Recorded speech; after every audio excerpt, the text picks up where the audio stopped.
Hello friends, welcome to Anu tutorial. मु अनु आपण समस्त को पुणी थरे मो चैनल अनु ट्यूटोरियल को स्वागत जनाऊँगी।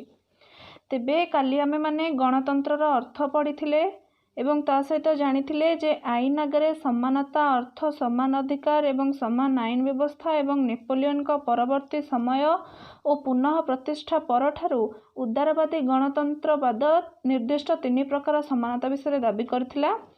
से 3टा कौन थिला ना समान भावे समस्त प्राप्तवयस्कों को सार्वजनीन भोट प्रथारे सामिल कराइबा, सामाजिक समानता कहले समान सामाजिक अभिवृद्धि को बुझा जिबा एवं श्रेणी और संपत्ति को अग्राधिकार दिया जिबा नाही।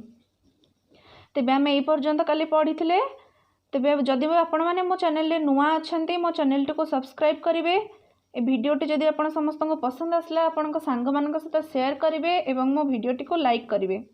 तेबे चलंतु आज आग को पढ़ा एवं किछि नुआ शिखिबा। ताहले एठी जानिला आमे कोन 3टा को दाबी करिथिला किए ना उदारवादी गणतंत्रवाद। तापर देख कौन देछि ना वृत्तिगत धारणा जहाँ योग्यता द्वारा निर्धारण हुए ताहा हेउछि अमेरिका और फरासी विद्रोहर गुरुत्वपूर्ण फलाफल एवं एहा स्वतःस्फूर्त जन्मरू प्रदत्त सामाजिक सम्मान को गोटे पटे रखी अधिकृत सम्मान को गुरुत्व देवा संगे संगे शासन और राजनीति क्षेत्र में जन्मगत और सामाजिक योग्यता अपेक्षा ज्ञान दक्षता संपन्न व्यक्तिविशेष को उत्तम पदवी पाई पथ उन्मुक्त कर देछि।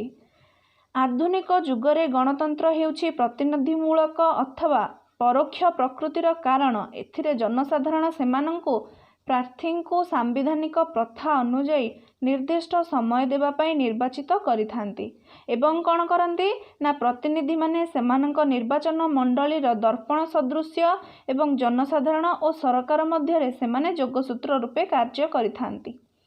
वर्तमानर सामूहिक गणतंत्र पाई प्रतिनिधिमूलक गणतंत्र प्रकृष्ट गणतंत्र अटे।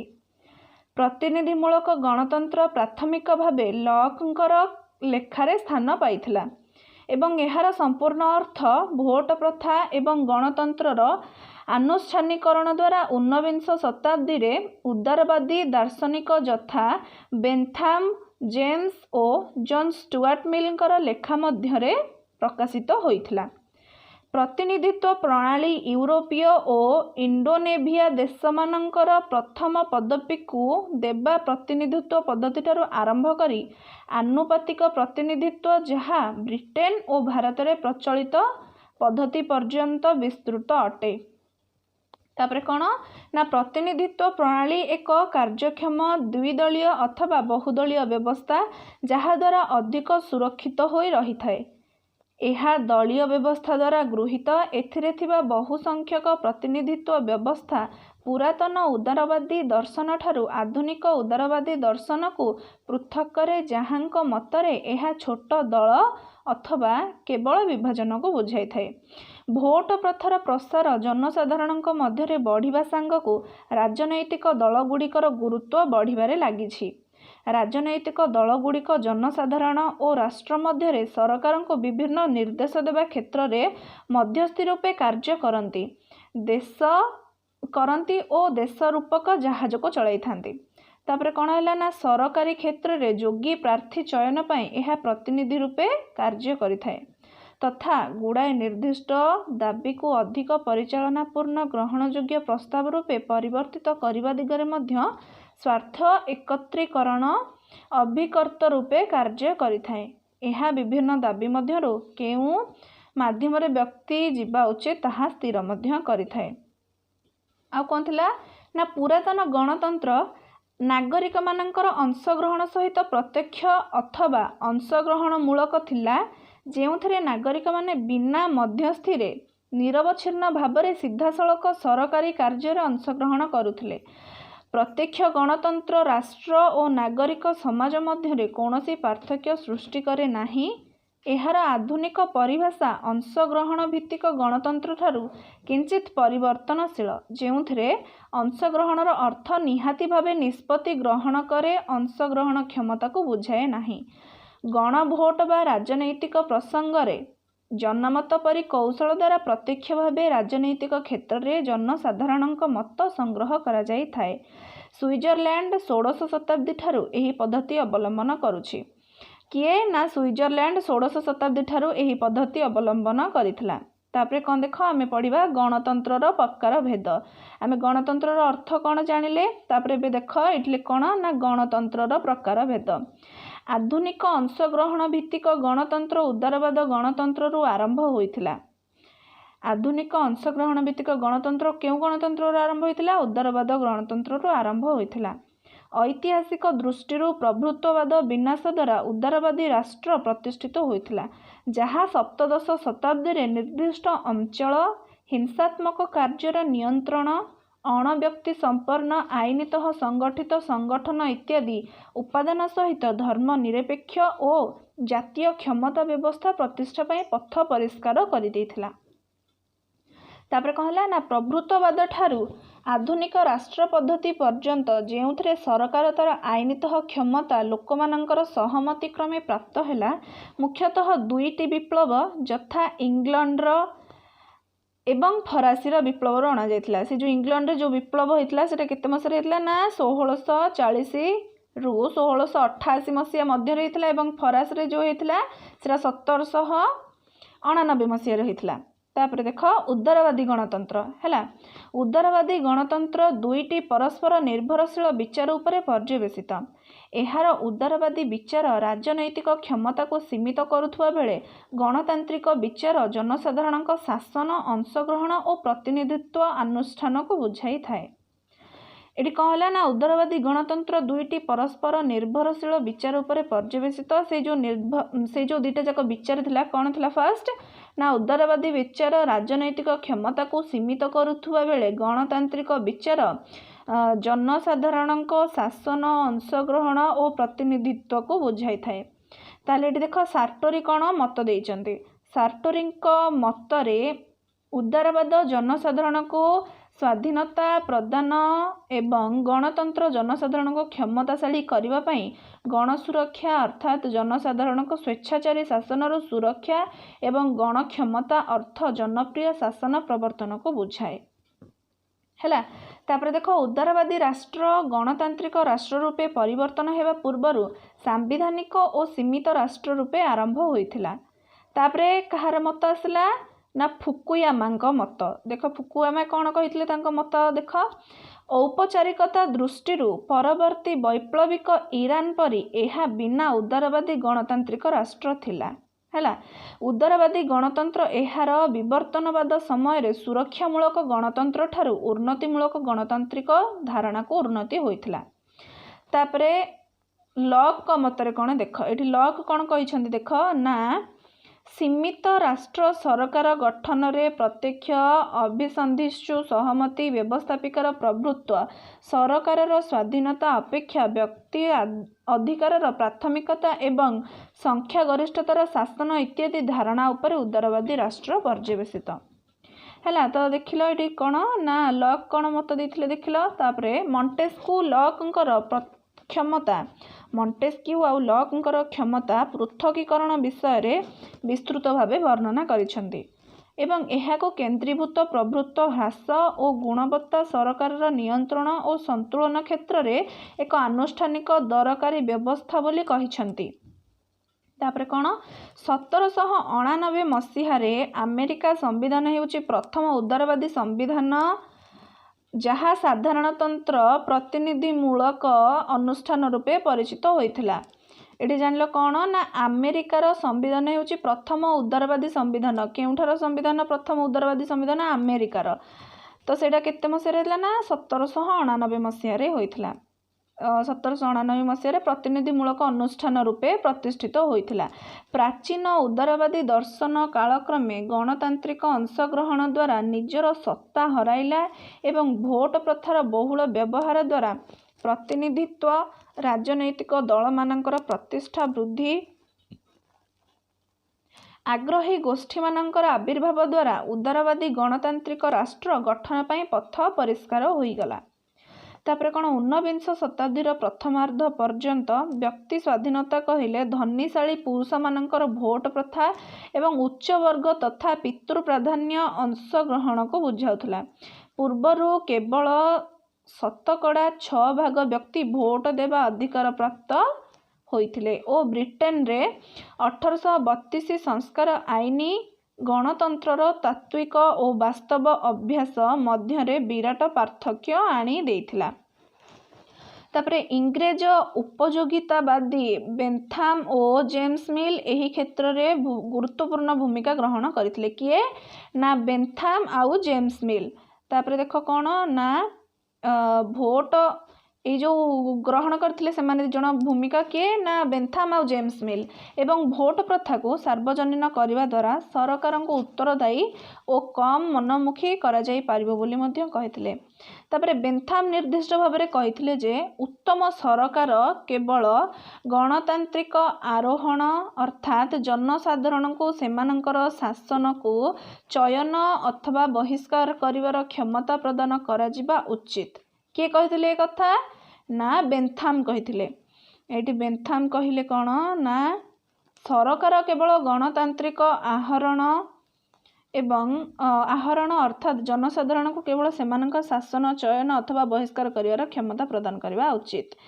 ସେ ସଂସଦୀୟ ଗଣତନ୍ତ୍ରର ଏକ ସମ୍ପୂର୍ଣ୍ଣ ଚିଠା ପ୍ରସ୍ତୁତ କରିଥିଲେ ଯେଉଁଥିରେ ଗୁପ୍ତ ଭୋଟଦାନ, ବାର୍ଷିକ ନିର୍ବାଚନ, ସମାନ ନିର୍ବାଚକ ଜିଲ୍ଲା, ବାର୍ଷିକ ସଂସଦ, ପ୍ରାଥମିକ, ମାଧ୍ୟମିକ ଏବଂ ବୈଷୟିକ ଶିକ୍ଷା ବ୍ୟବସ୍ଥା, ସଂସଦ ଦ୍ୱାରା ପ୍ରଧାନମନ୍ତ୍ରୀଙ୍କ ନିର୍ବାଚନ, ରାଜତନ୍ତ୍ର ଓ ବ୍ରିଟିଶ ଉଚ୍ଚ ସଦନର ଉଦ୍ଦେଶ୍ୟ ସେ କ'ଣ ନା ଏକକ ନିୟନ୍ତ୍ରିତ ବ୍ୟବସ୍ଥାପିକା ଓ ବହୁମତ ବ୍ୟବସ୍ଥାର ପ୍ରତ୍ୟାଖ୍ୟାନ ବିଷୟରେ ଉଲ୍ଲେଖ କରିଥିଲେ।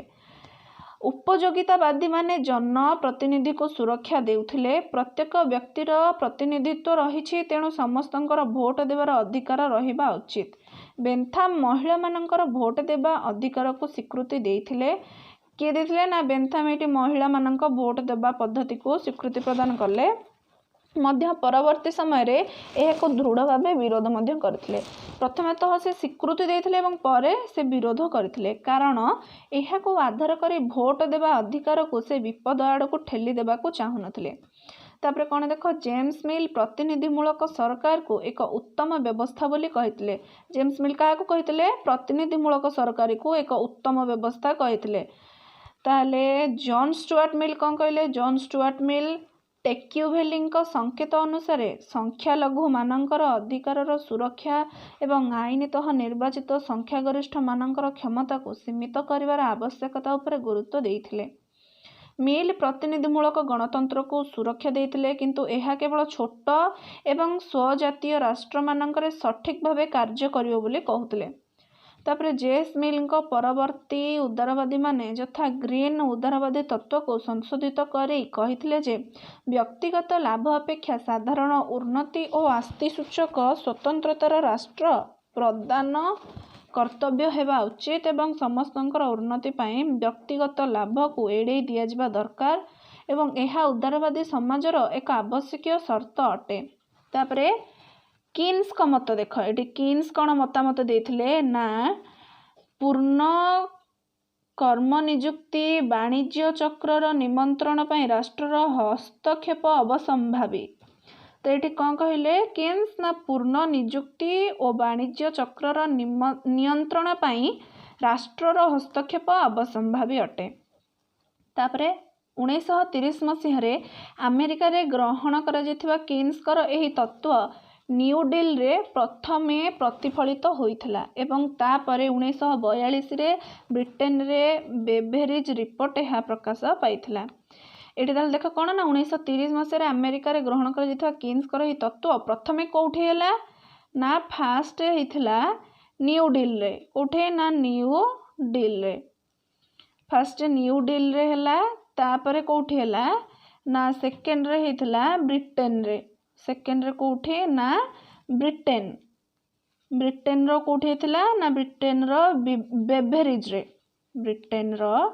ବେଭେରିଜ୍ରେ ଏଇଟା ହେଇଥିଲା। ତାପରେ ଦେଖ କ'ଣ ହେଲା, ଯାହା ଦ୍ୱିତୀୟ ବିଶ୍ୱଯୁଦ୍ଧର ପରିସମାପ୍ତି ବେଳକୁ ଏକ ଜନମଙ୍ଗଳ ରାଷ୍ଟ୍ରର ଆରମ୍ଭ କରିସାରିଥିଲା। ଏଇ ଯେଉଁ ରିପୋର୍ଟଟା ପ୍ରକାଶ ପାଇଥିଲା। ତାପରେ ରାଷ୍ଟ୍ରର ବଜାର ନିୟନ୍ତ୍ରଣ ପଦ୍ଧତି ଜନମତ ଉପରେ ଆଧାରିତ ଥିଲା, କିନ୍ତୁ ଯେଉଁ କେତେଜଣ ଏହାର ବିରୋଧ କରୁଥିଲେ ସେମାନେ ସେମାନଙ୍କ ମଧ୍ୟରେ ହୟକ୍ ଅନ୍ୟତମ ଅଟନ୍ତି।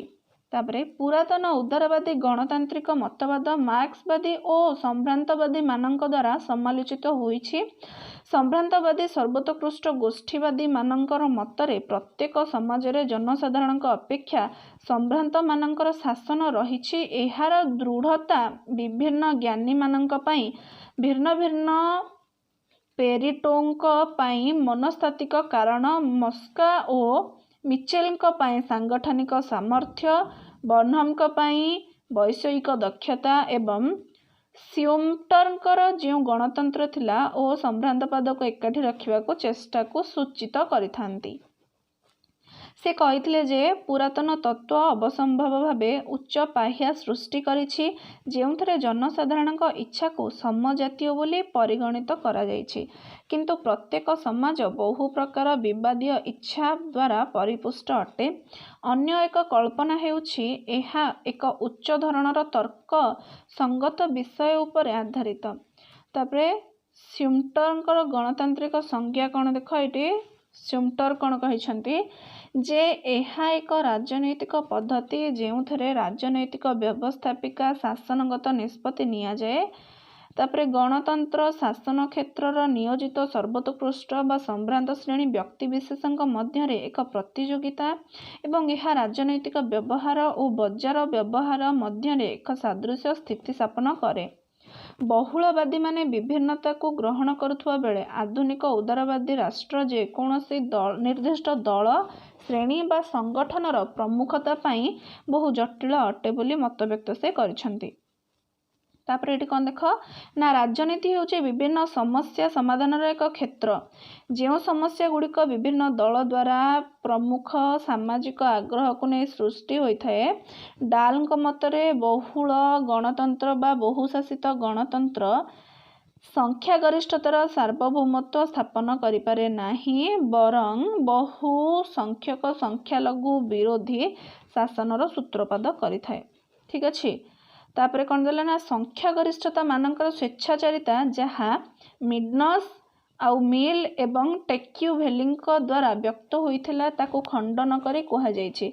एडी किए ना मार्टिन आउ मिल टेक्यूभेलीଙ୍କ द्वारा व्यक्त होइथिला ताको खंडन करी कहा जाइछि जे संख्यागरिष्ठता स्वेच्छाचारिता संभव नुहे, कारण यह निर्वाचन हेउछि विभिन्न प्रतियोगी दल मानक मध्यरु चयन करिवार एक पद्धति और यह केवल शक्तिशाली संख्यागरिष्ठ दलर इच्छा नुहे। गणतंत्र स्वेच्छाचारी शासन ठारू विभिन्न अर्थात भिन्न भिन्न अटे जहाँ संख्यालघु सरकार को बुझाए। गणतंत्र स्वेच्छाचारी शासन ठारू भिन्न अटे जहाँ को संख्यालघु सरकार कहा जाए। बहुतंत्र पद्धति रे कार्यकारितार प्रथम शर्त हेउछि सहमति उपर आधारित शासन पद्धति। योजना क्षेत्र में सहमति व्यवस्था आईन अनुमोदित राजनैतिक कार्यकलापर परिसरर सहमति जहाँ दमनमूलक शासन पद्धतिर मुख्य शत्रु रूपे कार्य करिथाए। तो ये देखिल एबे आमे कौन पढ़िले ना उदारवादी गणतंत्र। तो आज आमे पढ़िले उदारवादी गणतंत्र, तापरे आमे पुणी नेक्स्ट क्लास रे पढ़िबा मार्क्सवादी गणतंत्र कौन। तो आमे जानिले गणतंत्रर अर्थ, तापरे पुणी पढ़िले उदारवादी गणतंत्र, तापरे पढ़िबा मार्क्सवादी गणतंत्र। तो मु भाबुची आज आपण एई वीडियो किछि ना किछि शिखिबा पई पाइथिबे। तेबे पुणी थरे मु आपण मानक सहित देखाबे आ गोटे वीडियो रे। वीडियोटी बहुत लंबा हो गलानी। पुणी थरे आ गोटे क्लास रे आमे पढ़िबा आगो को। आज पई मु एठी रहूची। आपण समस्त को पुणी थरे कहूची मो चैनल रे जदी नुआ अछंदी चैनल टी को सब्सक्राइब करिवे, वीडियो टी को लाइक करिवे, आपण को फ्रेंड्स मानक सहित शेयर करिवे एवं आमे आउ आगो को नेक्स्ट क्लास रे पढ़िबा। एठी रहूची। धन्यवाद।